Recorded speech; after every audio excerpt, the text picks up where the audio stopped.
Hello friends, tricks for all students में आप सभी का स्वागत है।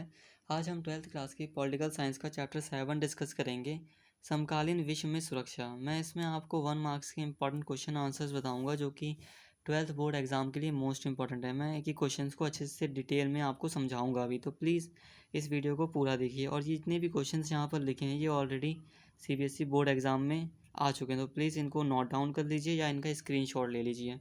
ओके, चलिए शुरू करते हैं। जैसा कि हमारा चैप्टर का नाम है समकालीन विश्व में सुरक्षा। इसका मतलब समकालीन मतलब होता है आधुनिक। इसमें हम इस चैप्टर में हम आधुनिक विश्व में जितने भी खतरे हैं और उनसे हमें कैसे सुरक्षा प्राप्त हो सकती है उसके बारे में डिस्कस करेंगे। तो चलिए शुरू करते हैं। हमारा पहला क्वेश्चन है, सुरक्षा से क्या अभिप्राय है। तो सुरक्षा का अर्थ है खतरे या संकट से स्वतंत्रता। जब कोई व्यक्ति या देश खतरे या संकट से स्वतंत्र होता है या आज़ाद होता है तब हम कहते हैं कि वो सुरक्षित है। तो इसी प्रकार दूसरा क्वेश्चन है, विश्व सुरक्षा सुरक्षा का क्या अर्थ है। तो विश्व सुरक्षा का अर्थ है विश्व खतरों से मुक्ति। जब विश्व खतरों से मुक्त होता है तो हम कहते हैं विश्व सुरक्षित है। हमारा थर्ड क्वेश्चन है, मानवीय सुरक्षा से क्या अभिप्राय है। सुरक्षा, विश्व सुरक्षा। अब आ गया तीसरा क्वेश्चन, मानवीय सुरक्षा।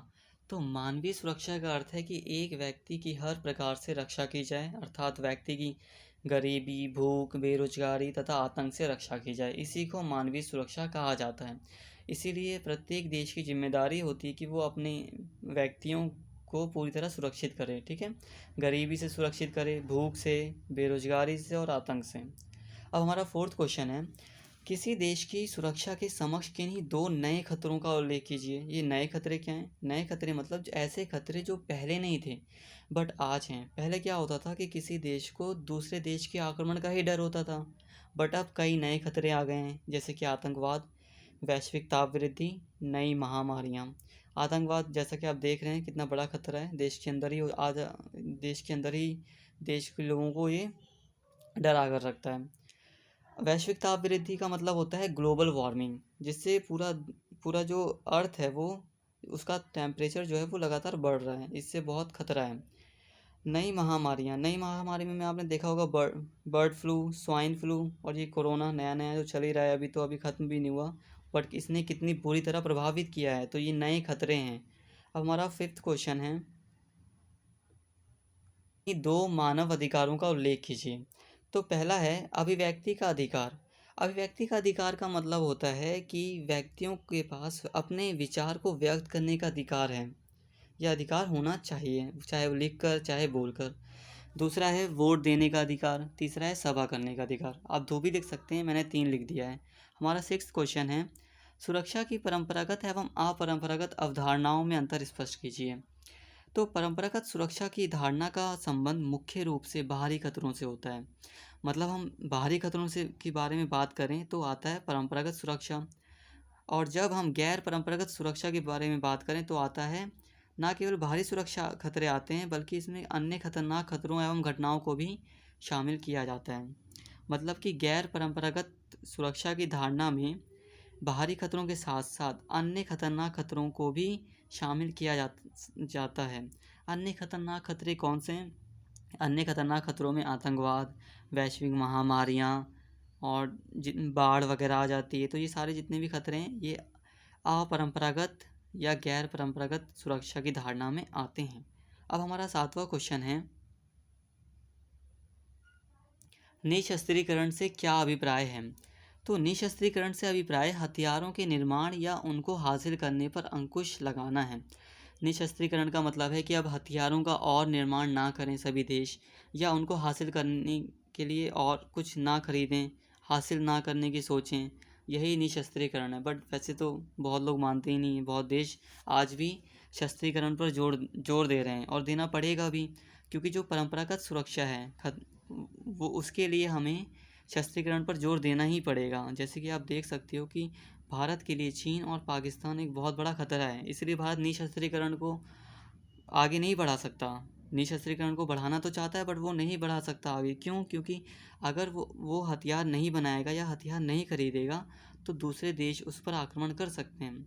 तो निशस्त्रीकरण का वैसे मतलब होता है कि निर्माण ना करना, हासिल ना करना, और शस्त्रीकरण का मतलब होता है कि हासिल करना, निर्माण करना।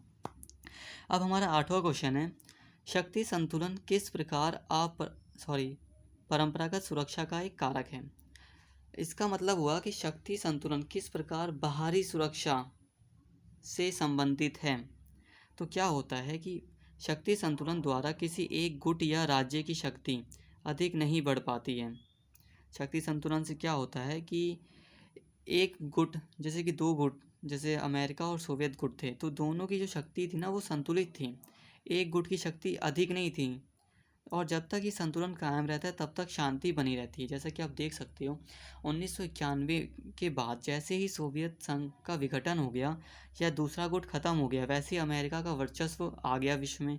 और अमेरिका ने कई देशों, जैसे मिडल ईस्ट कंट्रीज़ हैं जो, जैसे कि अफ़गानिस्तान, इराक, ईरान, इनसे युद्ध किया और इन कंट्रीज़ को तबाह कर दिया। हमें बाहरी सुरक्षा मिल सकती है।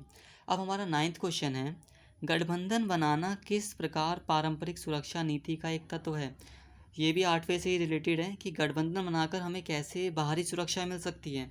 जैसा कि आप जानते हैं ना कि जब कई देश गठबंधन कर लेते हैं तो इसमें ये होता है कि अगर उस गठबंधन पर कोई दूसरा देश आक्रमण करेगा तो वो गठबंधन, जिन देशों का गठबंधन है वो मिलकर लड़ेंगे। इसमें क्या होता है कि हमें बाहरी सुरक्षा मिलती है। ठीक है। अब हमारा 10वां क्वेश्चन है, NPT का पूर्ण रूप लिखें। परमाणु अप्रसार निषेध संधि। इस संधि में ये कहा गया है कि जो 5 देश हैं, चीन, रूस, USA, इंग्लैंड और फ्रांस, इनको छोड़कर कोई भी परमाणु हथियार नहीं बनाएगा। सो गाइस, अगर आपको मेरा वीडियो पसंद आया तो प्लीज़ मेरे चैनल को सब्सक्राइब कीजिए और वीडियो को लाइक कीजिए और शेयर कीजिए और कमेंट कीजिए। वैसे ये सारे क्वेश्चंस आपके लिए मोस्ट इंपॉर्टेंट, तो प्लीज़ इनका स्क्रीनशॉट ज़रूर ले लेना और इस वीडियो को हो सके तो 2 या 3 बार देखिए, जिससे कि आपका पूरा चैप्टर रिवाइज हो जाए और आपको अच्छे से लर्न हो जाए। तो बेस्ट ऑफ लक एंड अच्छा एग्ज़ाम देना अपना। Thank you.